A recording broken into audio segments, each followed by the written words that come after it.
മറന്നു പോകുന്നുണ്ട് എനിക്ക്. അതിന് അമ്മയുടെ മോനല്ലല്ലോ, അമ്മയുടെ അനിയത്തിയല്ലേ. അപ്പൊ അവള് പറഞ്ഞു, നിന്നേക്കാൾ മുന്നേ കണ്ട ഞാൻ അവളെയാ, അവളെന്റെ മോനാന്ന് പറഞ്ഞു.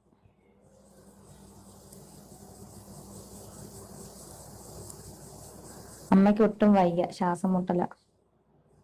ഒരു രാവെളുപ്പോളം ഉറങ്ങാതിരിക്കും എന്നെ നോക്കി.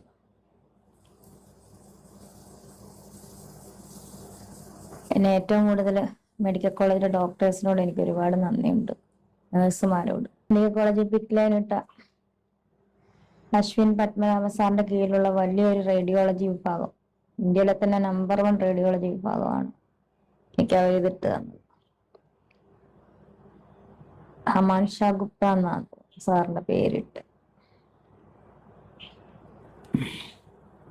അവരൊക്കെ വലിയ, എന്താ പറയാ, വലിയ വലിയ പ്രൊഫസർമാരും അതുപോലെ മെഡിക്കൽ കോളേജ് റേഡിയോളജി വിഭാഗത്തിലെ നമ്പർ 1 ആൾക്കാരാണ്. അവരത്ര ശ്രദ്ധയോടുകൂടി എല്ലാ ഇതോടുകൂടിയാണ് രോഗികളെ പരിചരിക്കുന്നത്. അതുപോലെ നമുക്കും അങ്ങനെ തന്നെയാണ് ചെയ്തത്. പിന്നെ എൻ്റെ കീമോ ചെയ്യുന്ന ഡോക്ടറിന്റെ പേര് ഞാൻ ചോദിക്കാതെ പറയുന്നില്ല, മാമ. അതുപോലെ സർജറി സാറിന്റെ പേര് നമ്മൾ ചോദിക്കാതെ പറയത്തില്ല, മോശമാണ്. അവരൊക്കെയും എന്നെ ഒരുപാട്, എന്നല്ല രോഗികളെല്ലാം ഹെൽപ്പ് ചെയ്യുന്നുണ്ട്. പക്ഷെ എനിക്ക് അങ്ങനെയാണ് തോന്നിയത്, അവരൊക്കെ ദൈവമാണ് ഇപ്പൊ അവരാണ് എൻ്റെ ദൈവം.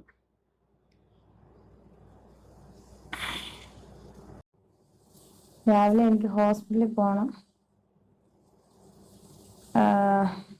ബ്ലഡ് കൗണ്ട് ഒക്കെ ചെക്ക് ചെയ്യുമ്പോൾ കുറച്ച് ഏറ്റക്കുറച്ചിലുകളൊക്കെ ഉണ്ട്.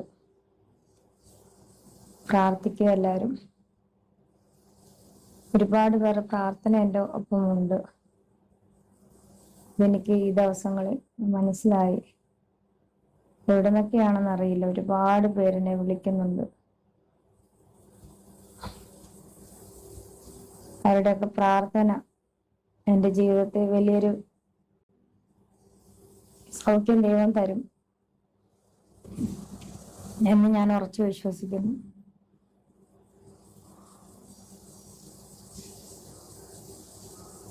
പലരും എന്നെ കാണാൻ വന്നു, പലരും എന്നെ കാണാൻ വന്നില്ല. അവരോടൊന്നും പരിഭവമില്ല. കാണാൻ വന്നവരോട് നന്ദി മാത്രം.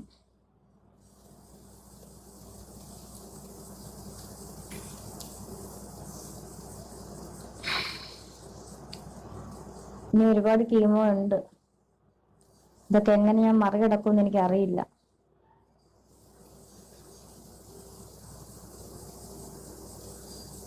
ചില സമയം എല്ലാരും പറയും രേണുസുതി ഭയങ്കര മനക്കരുത്തുള്ള കുട്ടിയാണ്. സത്യമാണ്.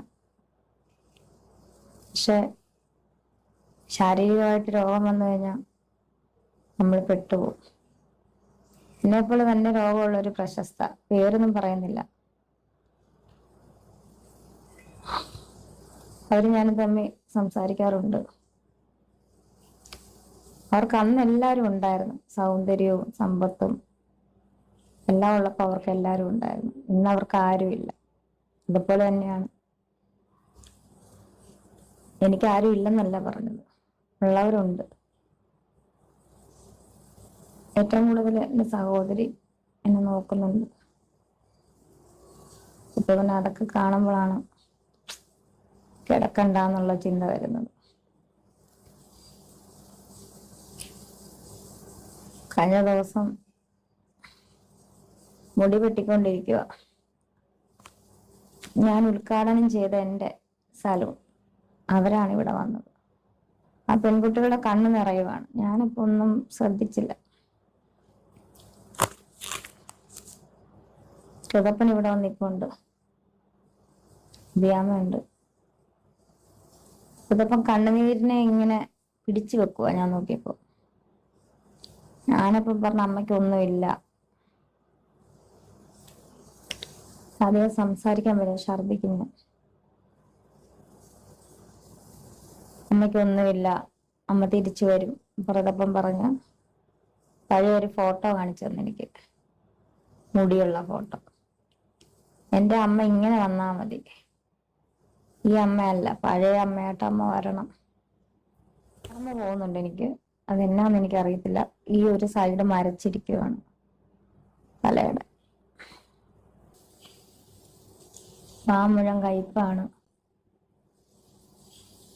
എന്റെ മുടിയെല്ലാം ഒരുമാതിരി പശ പോലായി. പെടലിയിലെ തൊലിയെല്ലാം പോയി, തലയിലേം തൊലി പോയി. അതുകൊണ്ടാണ് ഹെയർ കട്ട് ചെയ്ത്. ആഗ്രഹം ഇവിടെ നിന്ന് എഴുന്നേറ്റ് കഴിഞ്ഞ അനേക സ്ഥലങ്ങളിൽ ദൈവത്തിന്റെ സാക്ഷിയാകാൻ, ചുരുക്കി പറഞ്ഞ ഒരു മിഷണറി അല്ലെങ്കിൽ സുവിശേഷകയായിട്ട് പോകാനാണ് ആഗ്രഹം. ഇവിടുന്ന് ദൈവം എഴുന്നേൽപ്പിച്ചു കഴിഞ്ഞ, ഈ രോഗമുക്തി നേടിക്കഴിഞ്ഞ, എൻ്റെ വർക്ക്, എനിക്ക് കിട്ടുന്ന വർക്കിന്റെ സൈഡിൽ കൂടെ പോകും. പക്ഷെ അതിലും മെയിനായിട്ട് ദൈവത്തിന് വേണ്ടിയിട്ട് എൻ്റെ അനുഭവ സാക്ഷ്യം